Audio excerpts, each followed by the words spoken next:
नमस्कार विद्यार्थी मित्रांनो आणि पालक मित्रांनो. महाराष्ट्रातील सर्व शाळांमध्ये आता मराठी सक्तीची असणार आहे. यापूर्वी पण नियम होता, पण एकदा परत हा जी.आर. आलेला आहे आणि शाळेने जर मराठी विषय सक्तीचा नाही घेतला तर शाळेवरती कारवाई आणि शाळेची मान्यता सुद्धा रद्द होऊ शकते. सो हा व्हिडिओ शेवटपर्यंत बघा. यात मी तुम्हाला जी.आर.चा उल्लेख करतो, तो जी.आर. पण दाखवतोय. पण ह्या जी.आर. मध्ये काय महत्वाचे मुद्दे आहेत, त्यातला पहिला मुद्दा आहे, 1ली ते 10वी साठी तुम्हाला राज्यातील सगळ्याच माध्यमाच्या, म्हणजे तो सीबीएसई असो, स्टेट बोर्ड असो किंवा आयसीएसई असो, त्या शाळांमध्ये इयत्ता 1ली ते 10वी पर्यंत मराठी विषय शिकवणं अनिवार्य असणार आहे. दुसरं, शिक्षकांची नेमणूक जर करायची असेल या विषयासाठी तर शाळांना मराठी विषयासाठी पात्र आणि अनुभवी शिक्षकांची नेमणूक करणे बंधनकारक आहे. तिसरा मुद्दा, कठोर कारवाई होऊ शकते. जवळपास हा नियम नाही पाळला तर 1,00,000 रुपयापर्यंत त्या शाळेला दंड पडू शकतो आणि मान्यता सुद्धा रद्द होऊ शकते. दंड करूनही शाळेने मराठी विषय जर चालू नाही केला तर त्या शाळेची मान्यता कायमची रद्द होऊ शकते. हे सगळे मुद्दे तुम्हाला मी एक्सप्लेन करतो, पण तत्पूर्वी तुम्हाला जी.आर. दाखवतो की ह्या जी.आर. मध्ये बघा काय काय मुद्दे त्यांनी सांगितले. 17 एप्रिल 2026 चा जी.आर. आहे. शालेय शिक्षण व क्रीडा विभागाचा जी.आर. आहे.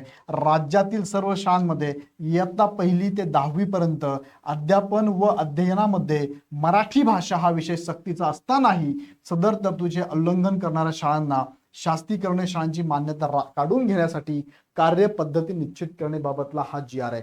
तुमचा मुलगा जिथे शिकत असेल, तुमच्या आजूबाजूला जर शाळा असेल तर एकदा चेक करा तिथे मराठी शिकवली जाते का. नसेल जात तर त्या शाळेवरती इथे कारवाई होऊ शकते. या संदर्भात या अगोदर पण शासन निर्णय आलेले आहेत. हे सगळं हा शासन निर्णय तुमच्यासाठी आलेला आहे. हा शासन निर्णय जो मराठीसाठी पूर्ण त्या शाळेला घेण्यासंदर्भातले निकष आणि नियम सांगणारा हा शासन निर्णय. बघा, हे सगळे मुद्दे मी तुम्हाला एक्सप्लेन करतोय. हा शासन निर्णय एकदा व्यवस्थित बघून घ्या. तुम्ही एकदा वाचू शकता. याची पीडीएफ हवी असेल तर मला कमेंट बॉक्समध्ये पीडीएफ नाव टाईप करून पाठवू शकता. आता यामधला एक एक मुद्दा एक्सप्लेन करतो, पण तत्पूर्वी तुम्हाला मी सांगू इच्छितो की इग्नाइट पाठशाळा ह्या ऍपवर शालेय जीवनातल्या जेवढ्या स्पर्धात्मक परीक्षा आहे त्या सगळ्या परीक्षांचं गायडन्स तुम्हाला आम्ही करत असतो. तुम्हाला अपेक्षित असेल तर तुम्ही बॅच जॉईन करू शकता. त्याचबरोबर नवोदय 5वीच्या विद्यार्थ्यांना जवाहर नवोदय विद्यालयाची एक्झाम असते. 6वी पासून 12वी पर्यंत शिक्षण टोटली सीबीएसई पॅटर्न नुसार फ्री असतं. ते घेण्यासाठी ही एक्झाम देणार असाल तुम्ही तर या एक्झामचं मार्गदर्शनसाठी बॅच आपण चालू केली. ऑनलाईन लाईव्ह प्लस रेकॉर्ड आहे. 8 महिन्याची बॅच आहे. 6,000 फी आहे. वन टाइम भरलं तर 5,000 फी आहे. सो इन्स्टॉलमेंट करून पण फी भरू शकता तुम्ही. या बॅच मध्ये तुम्हाला पूर्ण सिलेबस टू द पॉईंट शिकवलं जाणार आहे. लेक्चर लाईव्ह बघता नाही आलं तर रेकॉर्ड झालं लेक्चर किती वेळेस रिपीट करून तुम्ही बघू शकता.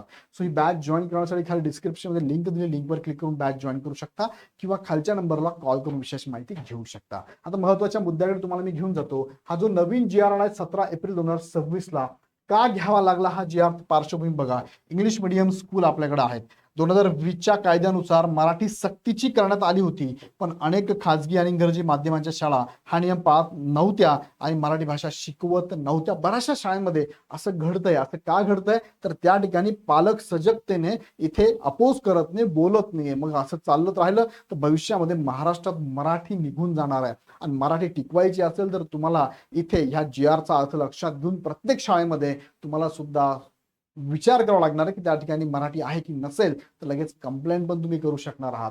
आता नवीन कठोर आदेश काय? शासनाचे स्पष्ट निर्देश.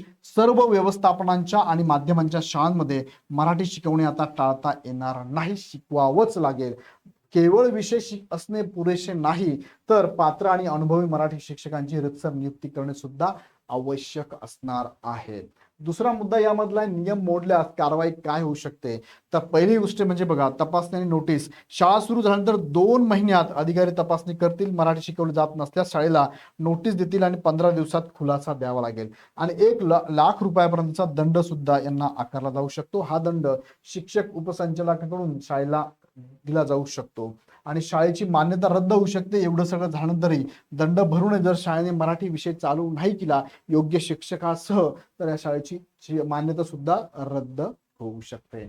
आता एका सोप्या उदाहरणात समजून घ्या की एक एबीसी इंग्लिश मीडियम स्कूल आहे आणि त्या माध्यमाच्या एक इंग्रजी माध्यमाची शाळा आहे. तिथे विद्यार्थ्यांकडून फी घेतात पण 1ली ते 10वीला मराठी विषय शिकवत नाहीत किंवा त्यांच्याकडे पात्र शिक्षक नाही. मग अशा वेळेस परिणाम काय होईल? अधिकारी शाळेत येऊन भेट देतील आणि नोटीस देतील. त्या शाळेला 1,00,000 रुपये दंड बसेल आणि दंड दिल्यानंतर चालू नाही केलं तर शाळा बंद होऊ शकते.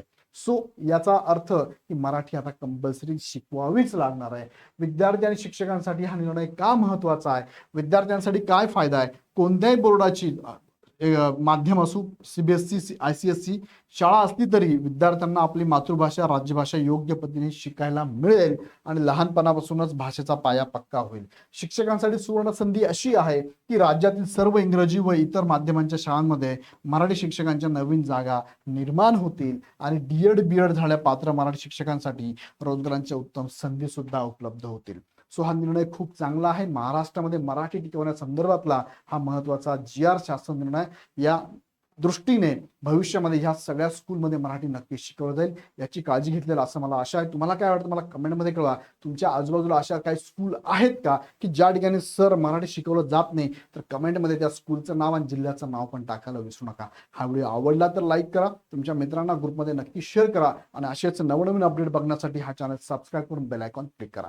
पुन्हा व्हिडिओ आपण नेक्स्ट व्हिडिओमध्ये. धन्यवाद.